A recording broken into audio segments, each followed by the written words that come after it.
All right, it is 12:01 and we have a lot to cover today. This is a conversation I've really been looking forward to.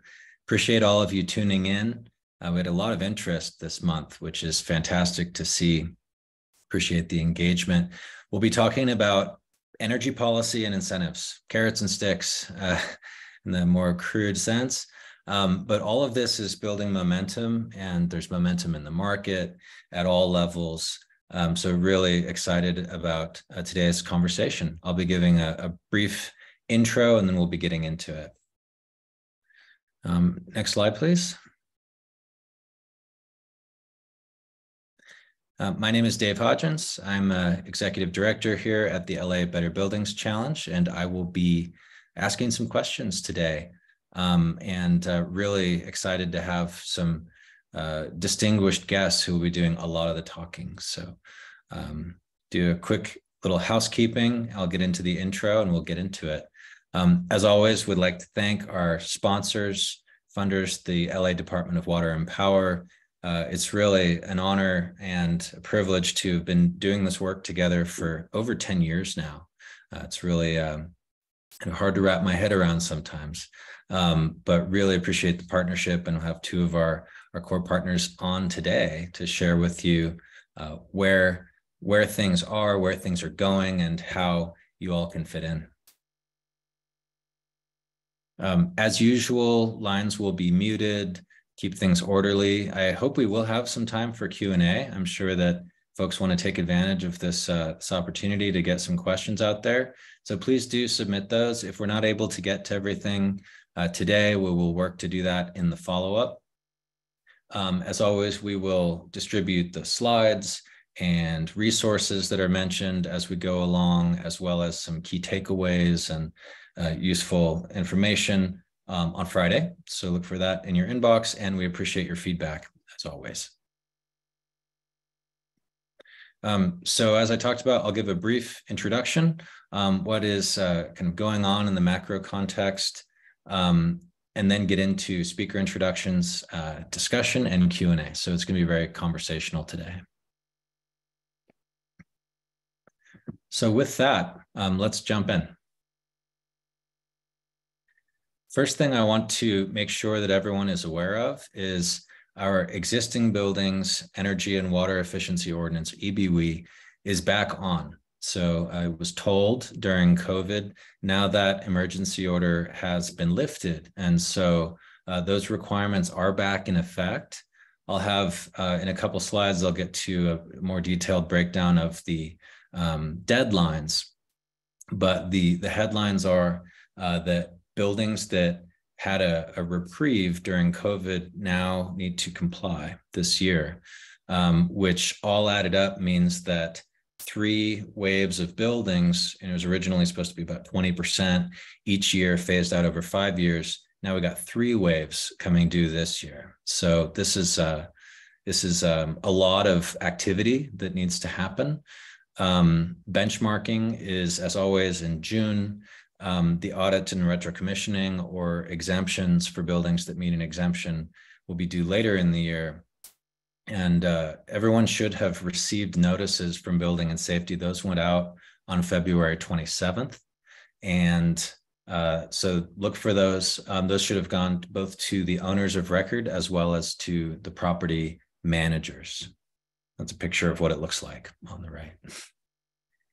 On the next slide, yes, I'll give you just a quick refresher of what the requirements are, because we've been in this first phase and then COVID hit and, threw us all a little bit off course there. Benchmarking is done for all buildings, 20,000 square feet and up every year. And that's energy and water, whole building, not just common area, but whole building, including the tenant space. And DWP and SoCalGas are both set up to provide that data. There's a process for requesting it. It does take a little bit of time. So we suggest that if you need to do that, that you get on it. Once you're through that process, though, the utilities will automatically update and upload the whole building electricity and water from DWP and gas from SoCalGas directly into your property's profile in Energy Star, and then all you got to do is submit it to DBS each year. So if you have an existing system that's working fine and you're getting the whole building data on a regular basis, no need to change that. But if that aggregate data has been a challenge, or if your system is not working to your satisfaction, suggest that you look into that. And we have a benchmarking guide on the Better Buildings LA website, our sister website, that's all of our EBW resources that walks through all that process. The part that's new, so that's been going on. That's been going on for 5+ years now. The part that's new this year is the audits and retrocommissioning piece. So unless a building meets one of the exemptions, then an audit and retrocommissioning integrated of energy and water needs to be performed on the base building systems. So basically all the systems that the owner operates and controls and maintains. There's some fine print, so we definitely suggest that you get familiar with that, or ensure that your service provider, your audit and retrocommissioning provider rather, is familiar with that. I'll talk about it in a slide or two, but just today, actually, we closed a request for qualifications to refresh our directory of audit and RCX providers. So if you need someone and you don't know who to go to that knows this stuff, that is a resource for you. There are a number of exemptions, but on the water side, I would just highlight, I don't want to take up too much time. Most buildings, almost all buildings, will need to undergo the water audit and retrocommissioning piece. So even if you're Energy Star certified, you're exempt from the energy side, the water side most likely still applies. So please do reach out if you have questions about this. For our LABBC partners, we're happy to deep dive on this with you, with your preferred consultants, and make sure that this is all clear. We have a resource center available for everybody. On the next slide, I'll provide a table, and this may be useful. The way that the deadlines are determined is by the last digit of the LADBS building ID. So this is a particular ID that comes from LADBS Building and Safety. It's noted in the letter that I showed a screenshot of before, and you can also find it online. So if you have questions about how to find that, if you can't find the letter, hasn't been forwarded to you yet, let us know. But these are the deadlines. As you can see, 21 and 22, that's when this was supposed to go into effect, but because of COVID, it was told. So now the reissued notices to comply are pointing to 6 months notice. That's what the ordinance prescribes. Puts us at September 7th of this year. For 2023, where that was your original deadline based on your building ID, there's no change in going forward. The only other wrinkle I would point out here is that the ongoing compliance is based on the original date, does not account for the tolling. So if you're one of the lucky ones that had a low last digit of your building ID, you were early in the lottery, your next due date will come up quickly. So, a good audit, a good retrocommissioning is a great basis for forward planning. We're thinking about, everybody's getting more and more focused on this. Investors are more and more focused on this. So doing this is a really good basis to jump off for, planning actual projects. The next slide just talks a little bit about the audit and RCX provider directory that I mentioned already. But this is an alphabetized resource where we're trying to take some of the time out of the process of you finding a qualified provider. So we run a request for qualifications, where we are getting snapshots of how many types and what type of buildings have been audited and retrocommissioned in LA. So familiarity with the LA market. We've provided training on the EBW requirements. There's an exam that they have to pass to be included in the directory. We check the references. We check licensure. I should have had a bullet on that as well.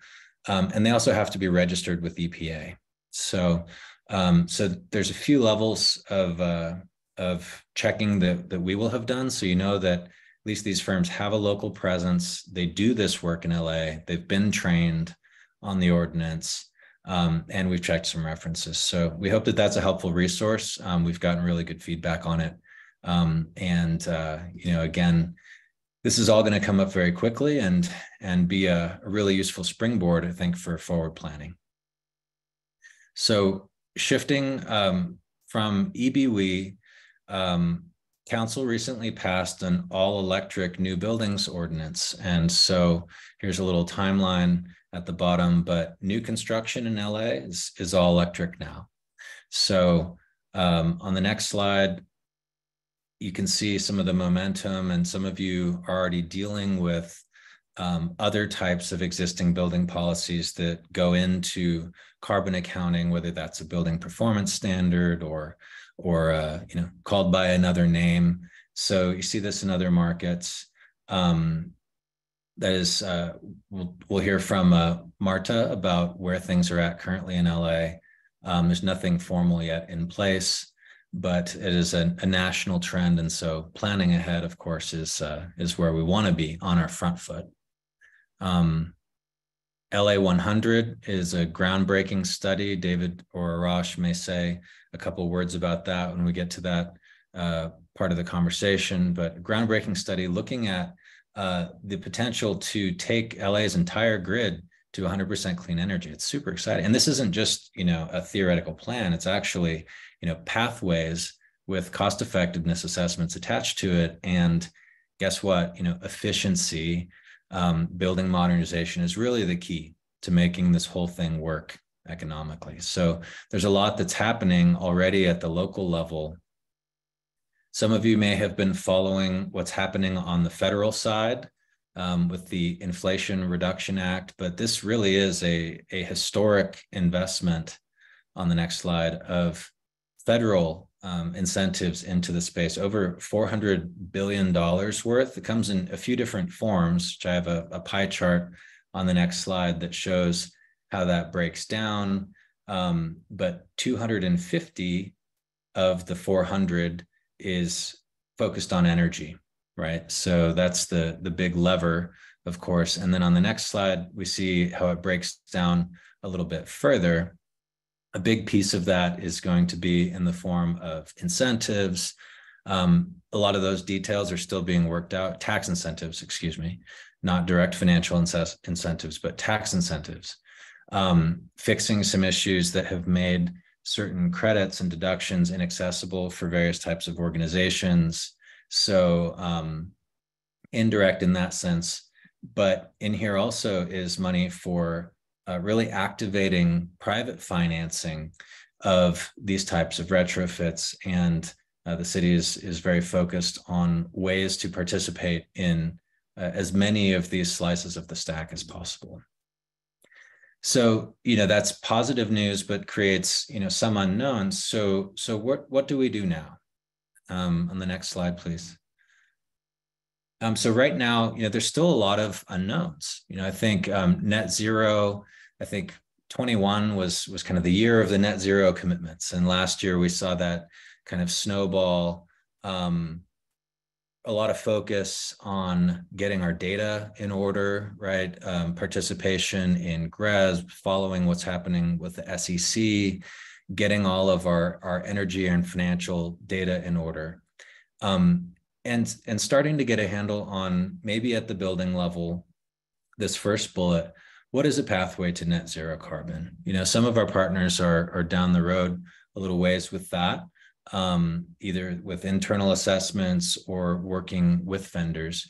But Low Carbon Leaders is a partnership track within LABBC where we collaborate with DOE and NREL, and we've got a very structured process to kind of walk through all the different potential buckets of carbon reduction, starting with efficiency and working all the way down the list to offsets and credits. But the feedback has been really fantastic. It's been fun work, really fun work. Understanding, what are the different factors and levers that we need to understand as we look at opportunities for beneficial electrification on top of superior efficiency, acting as a grid asset. What they mean by that is demand response, or maybe even, building to grid, vehicle to grid. We may get into that today. What are the opportunities for that? Of course, the utility has a huge role to play in that, as well as other city departments. When we come to permitting and looking at fire risk for batteries, there's a lot. As we get further into the details, all of these issues get flushed to the surface, and now is the time, as we're preparing for hopefully some federal opportunities, and as the city and the utility are planning what they can do to help this transition happen as smoothly and as rapidly and as equitably as possible. What are all these issues? And really understanding that. And so we're looking for more. This is really becoming our standard engagement model with all of our partners. So we've been learning a ton over the last year that we've been piloting this. And now, as I said, this is becoming our standard engagement model. So we look forward to getting on a track with all of our partners, looking at this and surfacing opportunities, understanding really what the timelines and barriers and costs and everything are to get on a meaningful timeline, get out of aspiration and into action. And so we need to, as I said, generate real world data. We're learning as we go. What are the questions to ask? What is a map that starts to emerge, a blueprint? And the city and the utilities want, and this is what we're going to shift into now, real world examples. Like what is this? What does this look like on the ground? How do the different divisions within the utility work together? How do the different city departments work together? What's the role of the public sector in facilitating this? We need real projects to really understand that. And of course, this is really beneficial for your own internal planning and budgeting. So with that, I want to wrap up my intro and introduce our speakers. So we can go ahead and turn on our cameras, guys. But we have a awesome set of guests today, and I'll ask you each to introduce yourselves briefly and your role, and then we'll get into some questions. So we'll just follow the order on the screen. Marta, welcome. Thank you. Thank you, David, and LABBC for inviting us here today. I'm Marta Segura, the city's Chief Heat Officer and also the Director of the Climate Emergency Mobilization Office. And I'll pass it over to David Jacot. Sorry.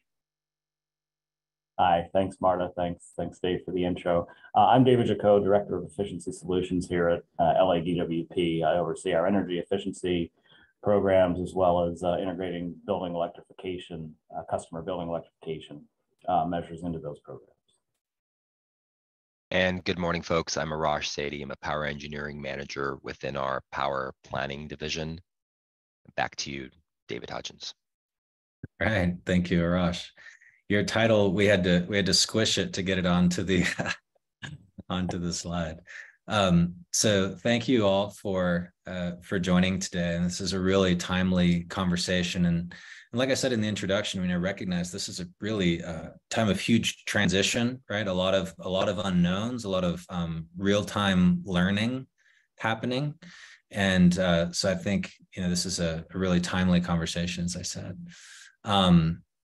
So really, breaking new ground here. So let's, talk more about ways that customers who are trying to be proactive here can be helpful in your efforts. So I'll start with David. How is DWP currently incentivizing building electrification?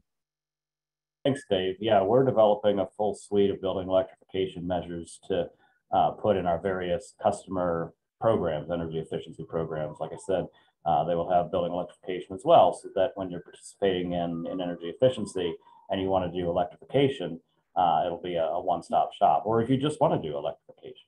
So a couple areas that are currently active and have gotten quite a bit of interest. The AC optimization program, that's for, it's AC tune-up for small, residential and small commercial. Also has an electrification incentive to switch from a gas furnace, central AC with gas furnace, to high efficiency heat pump for both the heating and the cooling. It's $2,000 per residential unit and $3,000, $2,000 per multifamily and $3,000 per single family home. That has seen quite a bit of uptake, so we're excited about that. We also have the Comprehensive Affordable Multifamily Retrofit Program, HAMMER, that works with low income qualified properties that 2/3 or more of the tenants are below 80% of area median income. And it's a combination of deep energy efficiency, electrification, and on-site solar through our community solar and virtual net energy metering program. Very excited about that program. We've got a lot of interest in that as well. So that does cover residential and low-income multifamily. We are also adding electrification. We have added electrification to our new construction program, which is a calculated program, and our CPP, custom performance program. We are still working on developing the specifics around that, but I encourage you, if you have a project that you're looking to identify, bring it to us. We need to look at some projects. We need to see some projects, and you could help us pilot, including electrification in those programs. But again, that way you'll have electrification alongside the energy efficiency programs you're probably familiar with on the commercial side, custom performance, and our Zero by Design commercial new construction program. That's awesome. That's awesome. And I know, we've been seeing a lot of the camera projects, up close and personal. There's great cost coverage on those projects in the form of incentives. And, AC optimization is also a great program. And I love how responsive they are and the flexibility there. And it's relatively simple too, which I really like about that program. And, as we start to look at the, hard to decarbonize, for looking at, large boilers and commercial high rises, I think that's the kinds of things, right, where we need these real projects that will help to see, what is the equipment even available in the market? What's the lead time? I mean, that's a whole question. And then, can we, if it is available, can we do that within our existing electrical footprint? So I think that, is a good segue to Arash. Your group, I understand, is a lot more than just solar. And so I wondered if you could talk about, what if a customer needs to upgrade infrastructure? How can they get a sense of, what would be involved in terms of timing or process or cost sharing and so forth? Yeah, that's a great question, because they're the major piece to this future puzzle that we have, which is how do we bring on more of these types of resources into the system and as seamlessly as possible, both from the developer perspective, but also the customer's perspective. So first and foremost, any type of DER that gets connected to our system will be typically like a parallel generator. And there are certain guidelines that we have established for that. So I'm going to drop some links in the chat as I kind of speak, but the first set of documents they would have to follow through with are the ESR guidelines, electric service requirements. So basically this spells out how you want to connect these systems. All this stuff can be found on our website, and I'm going to drop that link as well. But you'll be basically going through a process called the service planning process, or if it's a new building and you're putting solar, that's the new business process. So in any case, as you're going through this process, we will, of course, assign an engineer who's going to review all the content for your project. They're going to give you comments. They're going to basically make sure that the drawings and everything matches and lines up with our codes, building codes, what have you. And at that point, they'll give you timelines. They'll give you estimated costs, which is a very important part of this puzzle. Usually they give you a kind of a very preliminary cost, and then as the project progresses, they'll give you a more refined cost associated with the current market conditions, but also the current findings, right? Because projects evolve and you always find out new things halfway into that process. Now, as far as cost share, I think that's a major piece to this puzzle. So there's obviously the IRA cost share, and that's in the form of tax credits and opportunities there. But when it comes to the utility side, there are programs that we have today and programs will be launching in the coming months, which will help bear those costs in a sense. So today we have something called our Feed-in Tariff Plus pilot program. And this effectively means that if you install solar plus storage located at one site, and all that energy is meant to feed back into the grid, we'll pay up to $150,000 of the interconnection costs. So if you do the math, this typically is about 80 to 90% of the projects that fall into that category. These are systems that are sub 500 kW, but we'll be going back to our board, eventually council, to expand that program. We'd like to make it available to every single voltage classification that we have. But in addition to that, expand that interconnection cost reimbursement. And currently, what percentage of the interconnection cost does that subsidy represent? And what's your target, if you can generalize? Right. So today, about 80% or so of the costs are covered through that $150,000 interconnection cost reimbursement. And that's a one-time upfront payment paid after the system has been installed.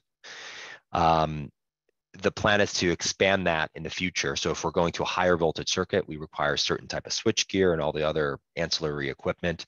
That'll expand to match that accordingly. And then, there's been a lot of feedback that we've gotten from developers, and one of the things they've said is one of those burdens that are really tough to overcome, given the high cost of interconnection. The other thing that we're doing at the service planning level is we're trying to standardize as much of these costs as possible. Mm-hmm. And that's really going to be important, so that as developers or as potential customers who are going to partake in this, you want to have an idea of what these costs are before you make the decision to move forward with signing an agreement to bring on these resources into the mix. I think I speak for a lot of the customers we've been working with. That'll be tremendously helpful, and it's great to get a sense of where things are and where you're taking them. And David, I believe that the AC optimization electrification incentive does have a piece in there for a panel upgrade. Is that right? Yes, up to $1,000 for panel upgrades and AC optimization, and up to $750 in CAMR, the multifamily retrofit program. Great. Now I want to get Marta in the mix here and talk more about CAMR, but one other point on AC optimization is that's for units that are 10 tons or less, right? But there could be multiple, right? So we've seen some commercial properties, whether it's retail or warehouse, industrial type facilities, where they've got these units sort of dispersed around that can participate in this. So no, it's been largely a residential focused program, but in terms of eligible customers, we're thinking about EBW. We're trying to understand what's kind of the upper end in terms of square footage for different types of buildings that can qualify for that, because that's there now. Yeah, the 10-ton limit for the most part keeps us out of the warehouse and light manufacturing space, but is directly applicable to strip centers. Mm-hmm. The small, which are generally small commercial tenants in strip malls. Yep. Great. Well, I want to come back to the question for Arash, because we've got kind of two big solar programs, but I want to make sure we get Marta in the mix here. So Marta, EBW, well, first of all, could you just describe kind of how you sit? I know you're not, in the council office, right, necessarily, but you're working really like between departments, which I think was a great realization by the city that there was a need for an office like yours. So if you could just describe for everybody kind of what your office does and who you're collaborating with. Sure. The Climate Emergency Mobilization Office is unique in its structure and also and where we're housed and who we report to.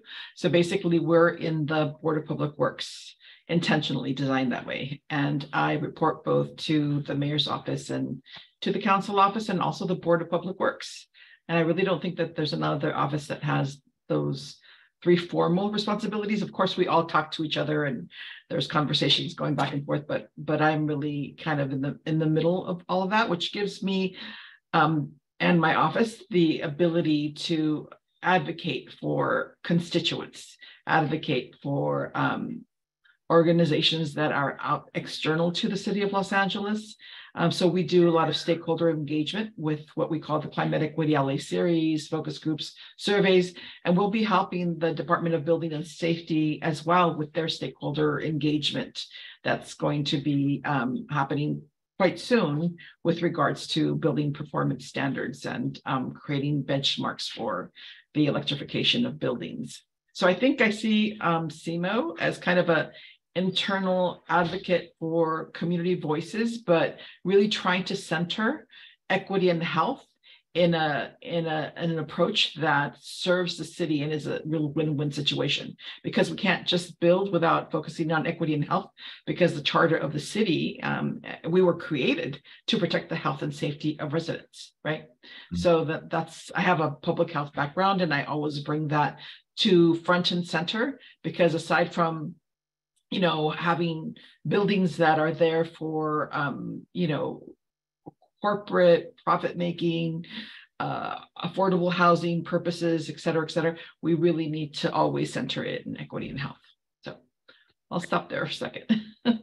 No, thank you. And I mean, so many directions I would love to go with follow-up questions there, but something that came up recently for me in a conversation about cooling towers was a public health twist that I hadn't understood, which is that as cooling towers are evaporating out water, that vapor can be going down to the street and actually spreading stuff outside the building, which I hadn't realized. I always thought of it as sort of an in the building, ductwork type of risk management scenario, but it's broader than that.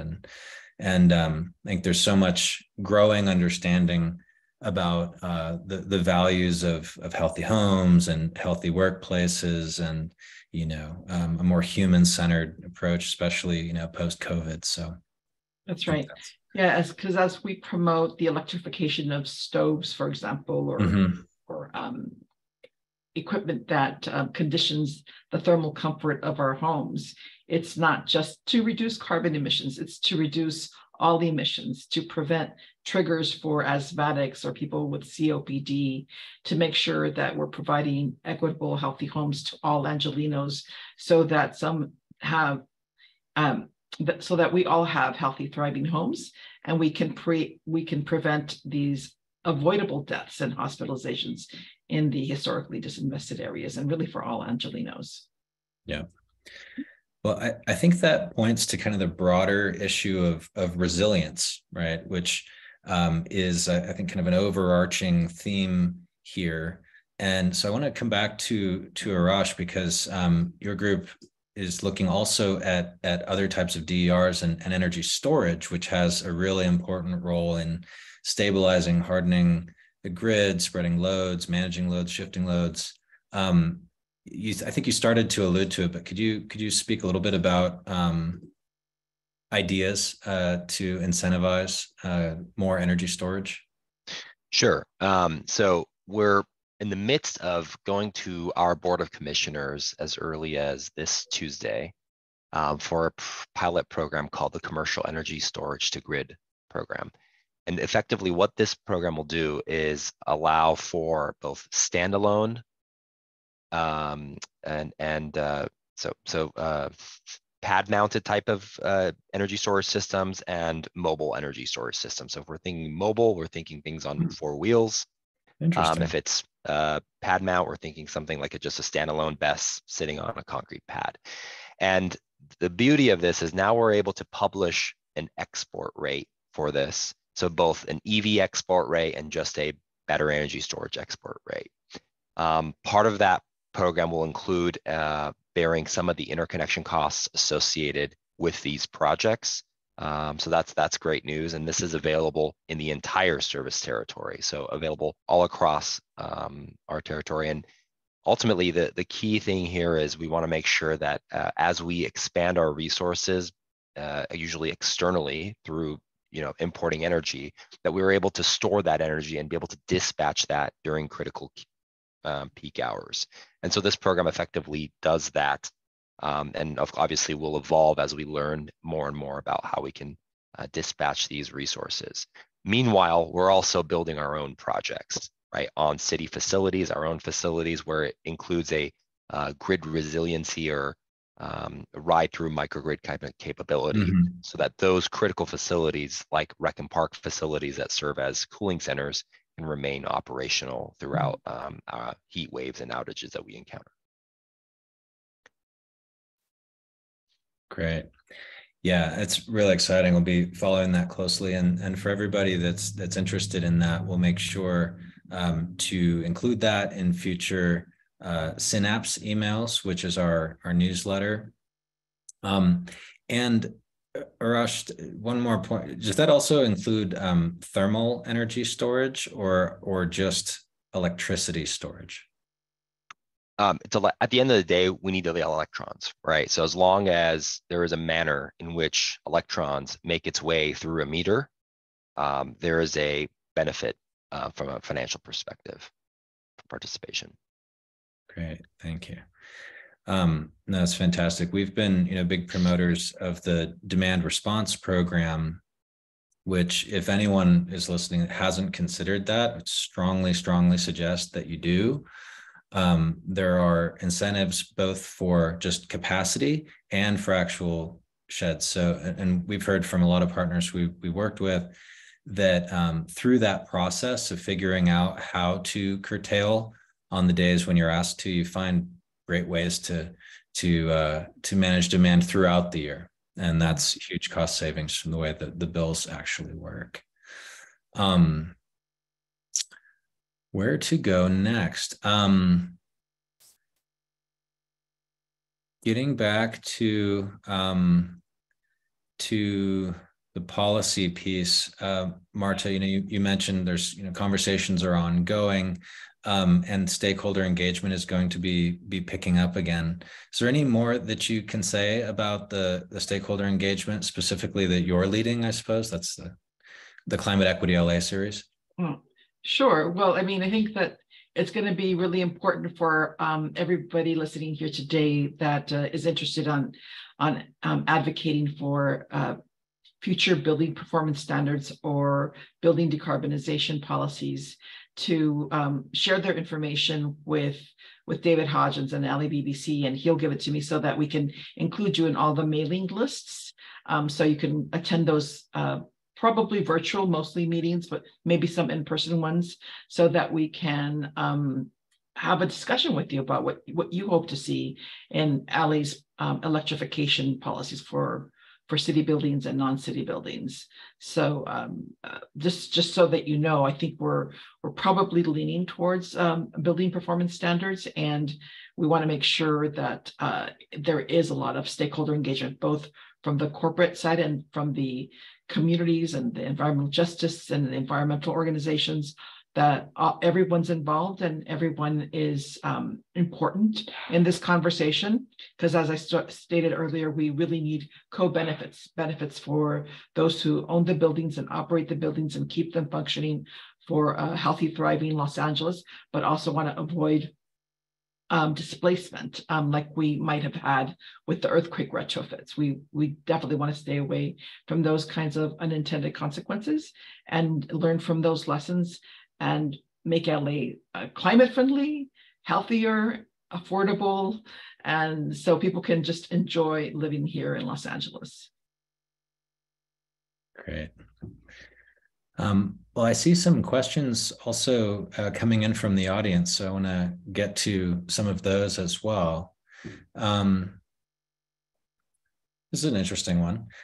What is the point of EBW when the building's energy and water usage really depends on the tenants leasing it. And I think, I can try to field that. If any of you want to jump in, please do. I think that's a tough issue, right? And I think that, the city was intentional in looking at whole building data because tenant engagement is important, right? I think the time of saying, well, there's nothing we can do about it is coming to an end. There's a lot of good work around green leases, energy aligned lease language, so that as leases roll, you can either amend or append or standardize around language that fixes this issue, because it is a huge issue. I definitely want to acknowledge that, but we need those potential savings to be on the table instead of off. If anyone wants to add anything. I'll just say one thing. It's the difference between systems change and behavioral change, right? And I think the city and building owners are responsible for systemic change, whereas individuals are responsible for their usage and what they use every day in terms of energy. But building owners, I think, are seen as a resource to ensure that systems change happens. And then I'll leave the technicalities to David Jacot and Arash. Yeah, I would thanks, Marta. I would just, add, and kind of going on what Dave said, that, the split incentive, the landlord-tenant divide is a known issue. And I think the way EBEW was designed is to strongly motivate landlords and tenants to work together to bridge that gap. You don't have any control over your tenant's usage if you don't have a mechanism built into the lease to either penalize or reward tenants for better efficiency and conservation behavior. Mm-hmm.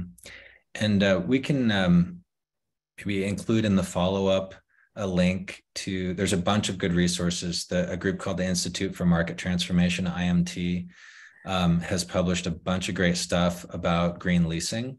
They have a whole program called Green Lease Leaders. They've got a lot of flexible and really well thought through resources to help get at this, because it is a big thing.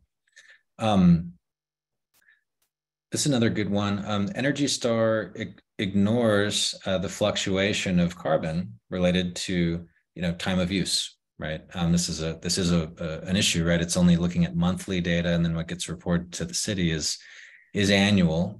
So it's not looking at the fact that during the day we've got a lot of solar, during the night obviously the sun's not shining, we may have wind. So that's a point. And then therefore energy storage is not really credited for the reduction of carbon, asking what's our take, and how are you rating and promoting on-site storage. I think we covered that in terms of DWP really moving to incentivize installation of more storage. The point about Energy Stars is a fair one. That is the tool that's out there. That's the one that most legislation points to, just as LEED has become a household term, when we look at green buildings. Energy Star is the tool. So EPA they just held I think they're still looking for comments on it, actually.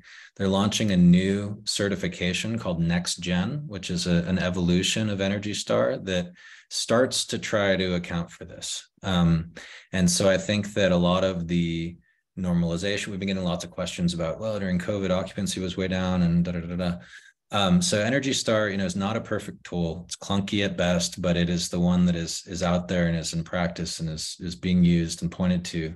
And they're working to improve it. And so I think, it's a great idea to provide comments to EPA about this. And I think that, there are some approaches to do some work kind of prior to inputting information in there to put it in the proper light. So it's a great point. And, the theme of today is, right, we're breaking new ground here. So, the old tools that worked well in the prior era of efficiency, now need to evolve as we look at decarbonization and resilience. So that's a great point. Here's one that gets more to the equity point. that the incentive for AC optimization in this person's experience covers maybe, he's saying 25% of the cost, and he's dealing with rent controlled apartments where they have no ability to adjust rents to offset the difference. I think this speaks to leases. This is tougher, right? When you're dealing with rent controlled or income qualified apartments. But Marta, maybe you can jump in here. But this seems like the kind of point that the city wants to hear about and consider in the stakeholder processes as we start to look at a BPS or so forth, and getting levels deeper into certainly the regulated affordable housing market, where you may have covenants that say utilities go down, rent goes up, to just captures all of that. So anyway, sorry, and I'm gonna steal your thunder, but it's a good point. Well, I don't think it's a secret that, this mayor is prioritizing the housing insecure, and we want to ensure that all of our policies are in alignment with Executive Directive 1. So pilot programs like CAMR and others that are out there are going to be super important to identify not just government funding sources, but other potential funding opportunities to create a sustainable funding plan to transition these buildings with affordable housing tenants, to ensure that they have the same healthy homes that others have. So I think it is a priority. We don't have the answers, like you said earlier. We are in the process of researching that data, collecting that data, and having that data inform policy. And I think that's why it's also important to have a multi-phased approach to ensure that we have the ability to adapt and transform and change with the very changing technology and markets that we have, and with the Investment Reduction Act availability. And so again, the call to action is for all of you to stay engaged and continue to inform us, so that we can both help you transition into this green energy era, and also avoid displacement, also avoid the unintended consequences of the tenants not having enough money to pay their rent or to pay utilities. The whole goal, I think, of a green transition has always been to reduce utility costs for individuals, right? Because we all thought that because the solar energy is free, that energy would be free, but we have to take into consideration infrastructure, distribution, and the workers that make it possible. So it will never be free, but we hope that when we transition away from gas in the future, that electrical costs will be less. Right. And I think you made a few important points that I just want to underline is a transition, not a rupture, right? Where it's all of a sudden, imposing some, massive requirements and fines and so forth. We want to, I think your office and council are taking a really, and all of the stakeholders taking a really thoughtful approach here, and things will be phased in over time. And hopefully as these issues are better understood, which is the purpose of today's discussion, is encourage people to come forward with real projects, real scenarios, so that we can put in place, whether it's financial, technical, other resources, to help this be a transition that's not damaging, right, economically or otherwise, to anyone in a practical way. Yeah, let me say a few words on that too. Yeah. Marta, building on something you said, you mentioned IRA, the Inflation Reduction Act. There are tremendous resources coming out of that in the relatively near term. And one of them is a program, HEEHRA, HERA, and I can't remember exactly what it stands for, but it is dedicated towards electrification and deep energy efficiency for homes and apartments. It mentions multifamily for 150% of area median income or less, or 80% or less of area median income gets the highest amount. And we're looking especially at that piece, 80% or below of area median income, as a perfect corollary to CAMR, a funding support for camera projects for affordable multifamily retrofits, and it's up to $14,000 per home if it's in a household that's under 80% of area median. So to that question regarding specifically panel upgrades, if our incentive covers only a portion of it, we're hoping and expecting that this significant investment by the federal government in these types of projects will provide a lot more on top of that and help bridge that gap between our incentives and what the projects actually cost. Now, that said, the specifics of the program, other than what's broadly available and what is briefly outlined, are still somewhat to be determined. The timeline for launching, how the money is going to flow from the federal government ultimately to the customer, that pathway is being charted. So frankly, we're not expecting that to be functionally available. In other words, dollars into customers' hands or property owners' hands until about this time next year, hopefully sooner, but that is a challenge. But definitely anybody who's think about any of these types of projects, keep that in mind. We're not tax advisors. We can't give tax advice on the tax credit programs. There's others of those as well. But definitely, I strongly advise to keep that in mind and track that closely, because you could find that in a year, a lot of that project cost between our incentive and the total cost might be covered through some of these programs coming out of IRA. Yeah, and I think that ties back with to where we are now with the existing buildings ordinance. Is audits really getting a sense of the whole portfolio, which buildings are due when, based on that.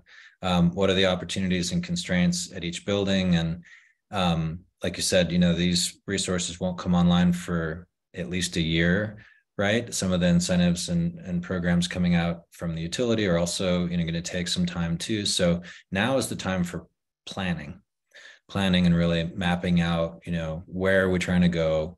What is the what are we trying to accomplish? Where could the money come from? There's a question about, will LA have a PACE financing program? I mean, that brings up the point of upfront cost. All of these incentives we've been talking about so far, including the federal incentives for that matter, are paid on the back end, right? After the project is complete. And there's very good reasons for that.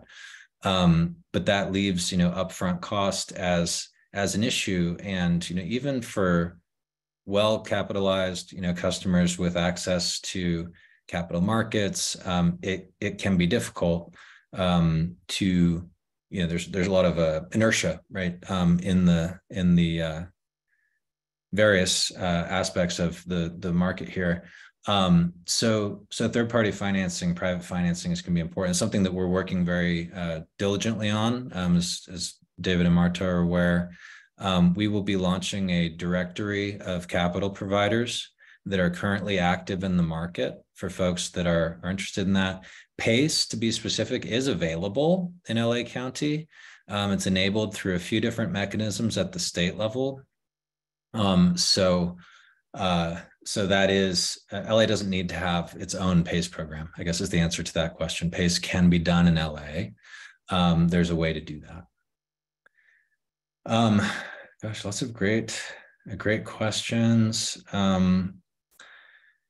I don't think we're gonna, unfortunately, have time to get to everything. I need to start moving to conclude. Questions about virtual power plants. That is something that Arash and his team are moving forward. It's another word for, as I understand it, for DERs of various types. So stay tuned for more on that. Great questions about Title 24 and alignment. So something that I'm sure building and safety are thinking about. They're very deep, of course, in that. Code experts. So how can local align with state? Technical questions about central hot water systems and multifamily buildings, startup and innovation. So I really appreciate all of the engagement from everybody today. I'm gonna end with a little story time. So a lot of you probably remember, I have 2 little kids, so this is all fresh for me. But the story of Goldilocks and the 3 bears, and she wanders into the cottage and she sees 3 bowls of porridge on the table, and she tries the first one, ouch, too hot. Tries another one, ouch, too cold. This one's just right. Well, if we look, you can kind of stretch this metaphor, and I'm going to stretch it pretty far here, so come with me. This metaphor gets used in a lot of different contexts. So when we talk about life on planet Earth, the next slide, we are evolved, the life on Earth is evolved to exist, right, within this habitable zone. And if you look at our solar system, Earth is the only planet, right, that's within this habitable zone where life can exist, at least life as we understand it. We haven't found any life anywhere else yet. So this is what we understand. Closer is too hot, any further away, too cold.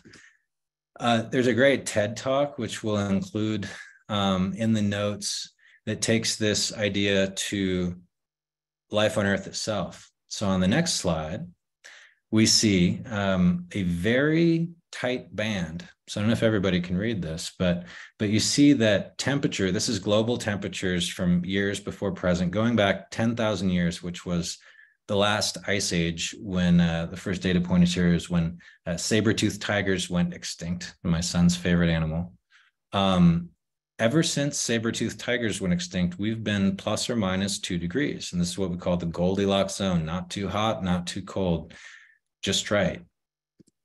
If we look back to even 3 million years all the way back, we're looking at a similar band. And as we get to present day, we're starting to see more and more variability. And then when we zoom in a little bit closer, we see the rapid increase. And this is the graph, if we could go one more slide forward. This is the one that I think we're all familiar with, kind of the scary one, where we see that we're on a trajectory to go way above the 2. We've only ever existed as a species below this up or down 2 degrees. So that is uncharted territory that I don't think we really want to go into. So, you know, for those of us with kids, or for those of us with, you know, they're looking down the road at future generations. On the next slide, please. It's time, right? It's time. And I think that, you know, we're talking about carrots and sticks, policies and incentives. And really what that is talking about is forming new habits, right? Because this is forming an awareness, on the next page, please, around energy management, around opportunities to decarbonize in buildings. We're asking folks to develop new habits, and that's hard. That's hard. That's looking in each of us to find kind of inspiration each day. But I just finished a book. It's sold really well, so maybe some of you have read it, on the next tab, that talks about habits. It's called Atomic Habits. The idea that we start with very, you know, small habits, and those can compound and we can add to those. And so I've been, you know, playing this with my my own habit formation, and the idea is that you know, mood follows action, and that as you start, the motivation that's actually needed decreases as you go. And of course, you know, you got to have new challenge to keep staying engaged. And he talks about the idea that humans are naturally challenged when we're doing something that's just beyond our current ability. We can do it, but we're really having to work hard and grow to do that. And so I think that, you know, having this policy is sort of like habit reinforcement.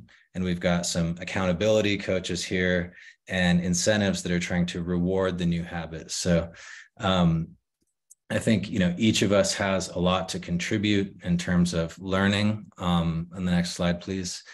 Different pieces of this puzzle, how it comes together. This is complicated stuff. It's a big change.